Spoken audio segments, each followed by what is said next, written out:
Hello, my lovely people. Good morning, good afternoon, good evening, good night. Welcome to my YouTube channel. My name is Jane. This is the first time that you are seeing me. I love you. Thank you so much for clicking on these videos. And may God bless you for clicking on these videos. May God do that you cannot do for yourself. And my return subscribers, you are the best. You are the best on social media. Nobody can touch you. I love you. From me to you. Thank you. So, Burkina Faso President Ibrahim said, photo the boy here, I think he's too far. Let me make sure my hair is fine enough to stay next to him. The guy is too damn fine. Hey, God, this guy is too fine. He said, a warning to INEC president. A warning to INEC president, he said, when you took the light, of the Niger people, it didn't happen to him, but he's speaking for Niger people. When you took the light for Niger people, let me tell you what happened over there. A lot of Nigerians were deleted. You know how they were deleted? I will tell you. This Burkina Faso guy, he's too smart for everybody. He's too smart now that everybody is like, where in the world is this boy from? I think he just turned 35. 34-year-old man, he just turned 35. He's telling Ahmed Bola Tinubu. We say, Ahmed Bola Tinubu. He said, even Russia and Ukraine fighting, Russia did not turn off their light because they know the importance of that. Because even though you guys are fighting, there are some people that don't have anything to do with what is happening. There are innocent people in whatever part that you are. There are sick people in the hospital. So he said, because of the light that the INEC president gave order for them to sanction Niger, sanction them, took off everything they have, the right to have, the right to breed. And that thing, the right to breed that they took away, the breeding that God gave free of charge, INEC select president took it away from them. He said a lot of Nigerians were deleted. They were deleted in the hospital. Why? How? He said because the lights that were giving power to treat people in the hospital were cut off. People in the hospital that were sick, people that need light to survive, they were all gone. A lot of Nigerians were gone because of that light. So the president said, Abraham said, hey, let me tell you guys something. The blood of these Nigerians, or even the blood of the people that were deleted because of your actions, it will be in your head. So much blood will be in this man's head, though. The blood of the Nigerian ones that in the delete, kidnap, and everything in his head. The blood of the ones from Niger in his head. The blood of all the ones from Africa in his head. Wow. Let me tell you something. He said, for what he did, oh my God, the man spoke with power. The man was so angry. The man said, there's nothing that I can tell you guys here that you guys don't even know about. So please, I need you to watch the video, how this man said this. How this man reminded Nigerian president and said, your people were deleted in Niger Republic because of your foolish toddler acting without thinking. The same way you remove a subsidy without even going inside the room, open up a paper and said, okay, how can we remove this subsidy? This one minus this one, let us do this one, or even put the people in place, because we know you didn't go to school. We know statistics don't work with you because you told us. It's not because we are making it up. You told us that statistics, there's nothing like statistics. You are the one. I don't know where to begin to you. I don't want to make this my own intro so much. I want you to watch this video and hear how Abraham told this guy that everything that happened was your fault, was because of your stupidity, was because of your dumbness, was because of your inability to understand that this is 2024, not 1928. Inability to read and understand that because of what you did, that a lot of Nigerians were deleted and that their blood will be on your head when you finish watching. Please consider subscribing. From me to you, thank you so much for watching. Bye-bye. To impose strict sanctions on Niger following the coup in July 2023. Did the member countries who agreed to this ever consider that these sanctions would result in the deaths of thousands of Nigerians? Perhaps they didn't think about it, or maybe they didn't care, believing that the economic hardships caused by the sanctions would pressure the military government into returning power to the deposed President Mohamed Bazoum. Unfortunately for ECOWAS, this strategy didn't work, and the military government in Niger has actually become stronger, gaining the support of Nigerians. But the main issue here is how a regional bloc that is supposed to support its members can take an action that not only causes economic hardships in a member country, but also leads to the deaths of thousands of its citizens. Where is the solidarity and African unity in all of this? It shouldn't be surprising though, because as Ibrahim Traore recently stated in an interview, ECOWAS has strayed from the principles set by its founding members and has become a puppet for foreign countries. The regional bloc is now comprised of weak African presidents, led by a weak puppetry chairman, President Bola Tinubu, who only cares about taking actions to demonstrate that ECOWAS is not weak. What he fails to realize is that his actions have exposed the puppetry and incompetence of the current state of the regional bloc. This is why Captain Ibrahim Traore has come forward to issue a stern warning directly to Nigerian President Bola Tinubu and reprimand him for the severe repercussions his actions have had on the people of Niger. During an address to a gathering of the Citizens Vigil Committee, Captain Traore delivered scathing remarks to President Tinubu. He highlighted that ECOWAS, under Tinubu's leadership, bears responsibility for the deaths of thousands of Nigerians due to the sanctions imposed on Niger.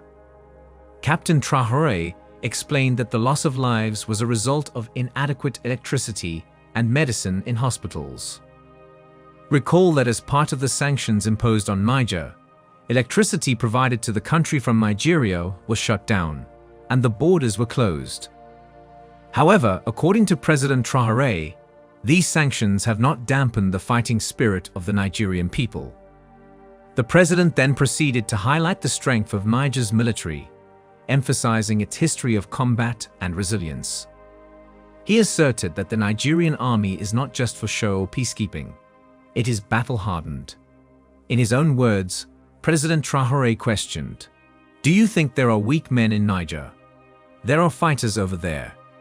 The Nigerian army is warlike. They have been fighting for years. It's not an army parade or a peacekeeping army." President Traore further stated that the armies of the Alliance of Sahel states are united and prepared to confront the ECOWAS forces that were supposed to be on standby. He expressed his outrage at the thousands of Nigerians who died in hospitals due to lack of electricity or medicine, describing it as a crime. He held ECOWAS responsible for these sanctions and their resulting deaths. Traore criticized ECOWAS for its ineffective response to the suffering of the people, accusing the organization of neglecting international laws and violating agreements. He pointed out the detrimental effects of sanctions, particularly on Mali and Niger, highlighting the manipulation of energy supply as a means to incite unrest. The closure of seaports to landlocked countries was mentioned as a violation of international laws. Despite these issues, there has been no response from the international community or ECOWAS. Furthermore, Traore condemned the actions of African leaders, likening them to useless and incompetent politicians for their failure to prioritize the welfare of their citizens. He specifically called out Ivory Coast President Alassane Ouattara for cutting off electricity to Mali in 2022, resulting in higher costs for Ivorian citizens. However, President Traore observed that ECOWAS' retraction of electricity in Mali only served to strengthen the people's support for their new junta government. In his own words, he stated that ECOWAS attempted to make Mali suffer by cutting off their electricity supply, hoping that the population would revolt. However, this strategy did not work, as some were compelled to pass on the burden to their own people by increasing the cost of electricity. President Traore emphasized that they do not need ECOWAS because they are developed panels for solar energy, and soon all AEs, presumably referring to energy systems, will have nuclear plants. Drawing a comparison to the conflict between Russia and Ukraine, Traore criticized the lack of concern shown by African leaders for the well-being of their people. He held ECOWAS and its affiliates responsible for the sanctions and the resulting loss of lives in Niger. According to Ibrahim Traore, despite the ongoing conflict between Russia and Ukraine, Vladimir Putin did not cut off their energy supply. However, President Tinubu's actions regarding the situation demonstrated a lack of care for the welfare of his own people, Nigerians living close to the Niger border. In a direct message to President Tinubu, President Traore concluded that the blood of those who died in hospitals is on his hands, referring to the thousands of Nigerians who lost their lives. Captain Traore's speech highlights the irresponsibility of ECOWAS' actions and reveals the strength and resilience of the military governments in Mali, Niger, and Burkina Faso. Instead of turning the people against the military junta, ECOWAS' actions have only succeeded in turning Africans against them and garnering support for the military government. From his speech, it is now evident why Mali, Niger, and Burkina Faso decided to withdraw from the bloc. What is the point of remaining as members of ECOWAS when the actions of the bloc have resulted in severe consequences? Now that these three countries have chosen to leave ECOWAS, the bloc suddenly talks about dialogue and lifting sanctions. Didn't President Tinubu realize that dialogue was an option when he threatened military intervention against Niger? It is clear that he did all that to gain approval from the West, which only proves that ECOWAS is all talk and no action. The best course of action for the bloc would be to remove President Tinubu as chairman, as his actions since assuming the position have tarnished the bloc's reputation. It seems unlikely that Mali, Niger, and Burkina Faso would rejoin ECOWAS, regardless of any decision made by the bloc.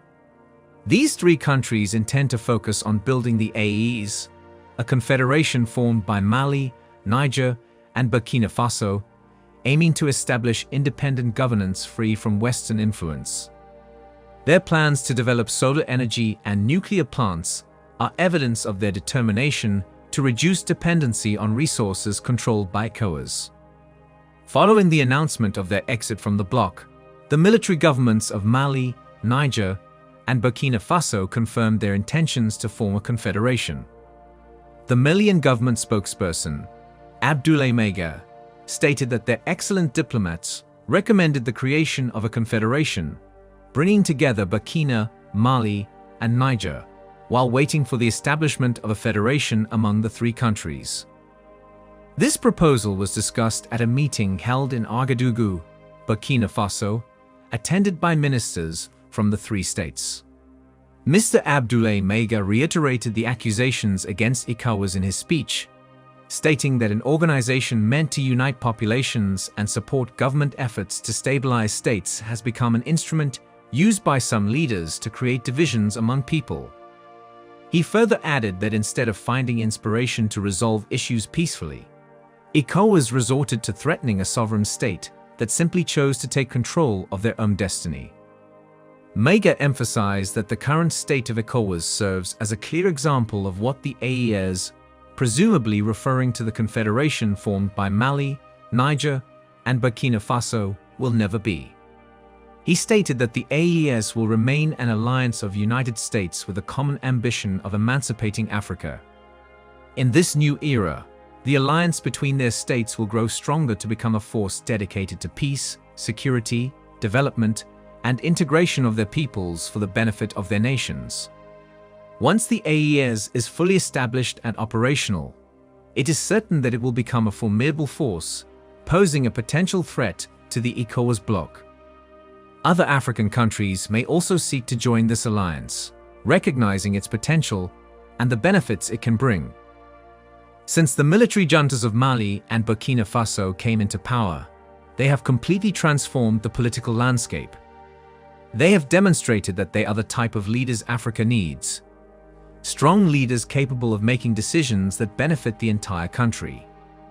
Their leadership exemplifies Africa's capacity for self-governance, and it signifies the rise of Africa. Leaders like Ibrahim Traore need the support of every African. The formation of the AES, confederation formed by Mali, Niger, and Burkina Faso, marks a significant development in the region. These countries have chosen to come together in an alliance driven by a shared ambition for the emancipation of Africa. The AES aims to strengthen cooperation among its member states and work towards peace, security, development, and integration for the benefit of their nations and peoples. The decision to form the AES reflects a growing sentiment among some African countries that the existing regional blocs, such as ECOWAS, may not adequately represent their interests or address their specific challenges. The AES seeks to establish an alternative model of regional cooperation that prioritizes self-governance and independence from Western influences. The military juntas in Mali and Burkina Faso have played a pivotal role in shaping this new direction. These leaders have shown determination and decisiveness in making tough decisions that they believe will benefit their respective countries. Their actions have garnered support from those who believe that Africa needs leaders who are capable of taking charge and implementing bold reforms. The rise of the AES and the emergence of these strong leaders signify a broader trend in Africa. There is a growing desire for self-determination, sovereignty, and a departure from the traditional frameworks that have often been criticized for not fully serving the interests of African nations. This movement towards self-governance and regional cooperation reflects Africa's aspirations for greater autonomy and the pursuit of its own development agenda. It is important to note that opinions on these developments may vary, and there are ongoing discussions.